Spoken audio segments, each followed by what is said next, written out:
Hello, my name is Daniel and welcome to TechTekk. This video is taken from another podcast that I do called the UX Chaps. If you do want to watch the full thing, then I'll leave all the links down in the description. Hope you enjoy it.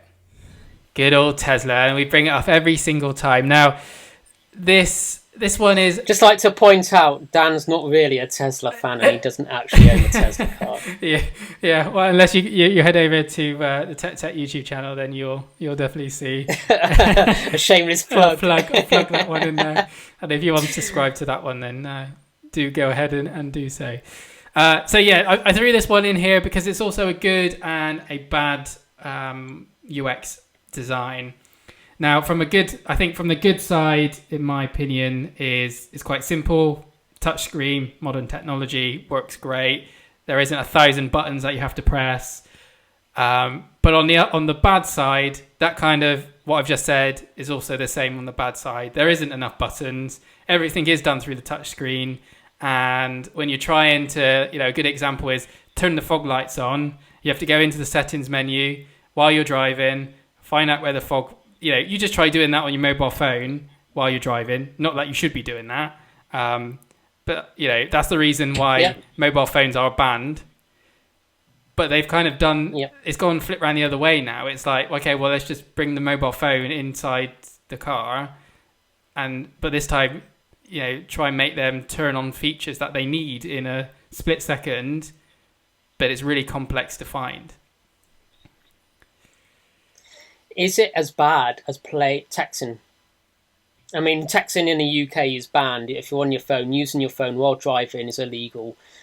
But you could hypothetically text on your, not just on a Tesla, but if you've got a screen, let's say, like, for example, it's illegal to use your mobile phone and interact with it, even if you are using a sat-nav as on your phone. And most people will use a sat-nav on their phone unless they've got like a Google or whatever sat-nav on their car system.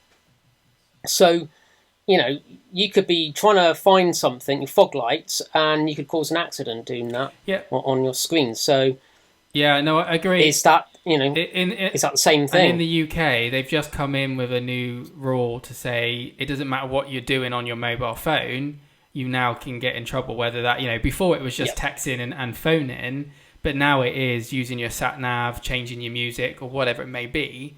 Yeah. But now we're in this scenario where I don't need to use my mobile phone because all my mobile phone features are on my dash in the Tesla. Now, so you are is that the same? You're in theory using your mobile phone, but on your dashboard. But it isn't. So by law, I'm not doing anything incorrect and wrong. But we still got this whole problem of or whatever. You're finding music. You're just moving. I'm still playing around, but it's the same with any car, really. Like changing the music in an older car or putting a cassette in or whatever it may be, a CD. Yeah. You're still taking your eye off the road. Yeah. I mean, I think I think in the future more and more cars. I mean, cars are starting to do this now. Use voice. And so you don't need to take your hands off the steering wheel. I mean, like, you're driving, so taking your hands off the steering wheel and looking at a screen, well, you're not looking at what's going on around you. You're not aware. Suddenly, you're not concentrating on what's going on around you. And it's like in the Ferrari, they have all the controls on your steering wheel. So, in theory, you don't ever take your hands off the steering wheel. Yeah, which also is a pro and a con because there's so many buttons. It's which one do you press? It can be quite overwhelming for a new user who you stick in that car and they'll go, oh, how do I put the wipers on, or how do I do this? So yeah, I mean, car UX for cars we're in a weird place right now because it's how do you give the user the functionality that they need to do things quickly, but without overcomplicating the car. Yeah. And less is more, as they say. So if you've got less controls, less buttons, and less things competing for your attention, then you can concentrate on what you need to concentrate and find what you need to find. I mean, like changing the control, changing your climate control.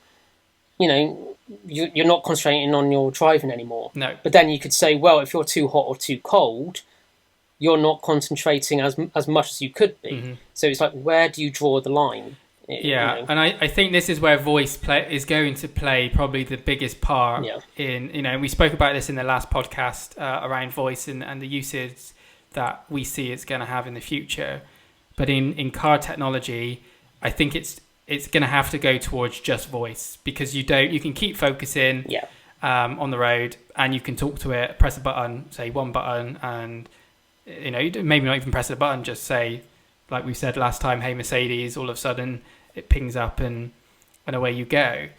I guess for these types of cars, Tesla and Elon Musk, their vision is people won't be driving cars in the future anyway. Yeah. So it's kind of like this middle thing. Probably won't have a steering wheel. It might just have the dash in the middle, which you could use anyway because you won't be driving. So that's slightly different. But I think until humans stop driving or people stop driving, we're gonna have to try and figure out what that middle ground is in the UX space.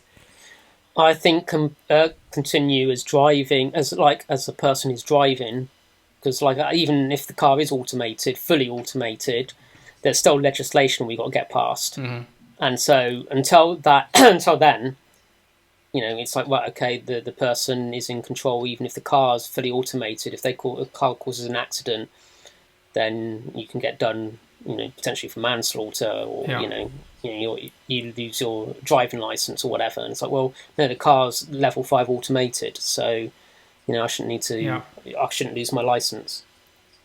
I think my biggest question really to Tesla for stuff like this is, why have they decided to put some, like the indicator and the wipers on a stick on the side of the steering wheel, but things like fog lights or switching on your lights or any of that stuff, why is that hidden within the settings menu?